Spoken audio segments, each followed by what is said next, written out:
Sinampahan ng reklamo ang suspect sa panununog ng isang nakalitang 12 anyos na bata sa Parañaque City. Balita hatid ni Marisol Abduraman. Halos hindi ko matanggap. Kung ako siguro yung magulang ng bata, napakahirap tanggapin. Tsuhin muna ang humarap sa media dahil hindi pa rin makapagsalita ang 12 taong gulang na lalaking iginapos at sinilaban ng buhay sa Parañaque. Nagtamo siya ng 3rd-degree burn mula sa mukha hanggang talampakan.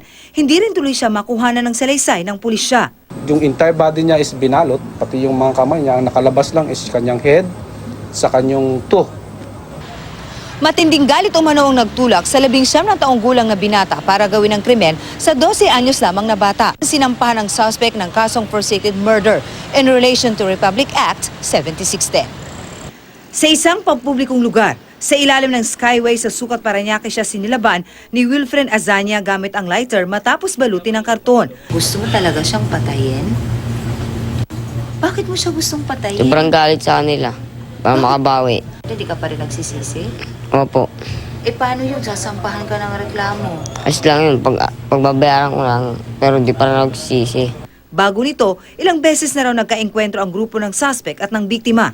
Itong kagrupo nitong victim na minor ay binugbog itong suspect ngayon. Kaya nag-revenge itong suspect. Makulong ho siya, magbayad ng ginawa niyang kasalanan. Marisol Abduraman, GMA News.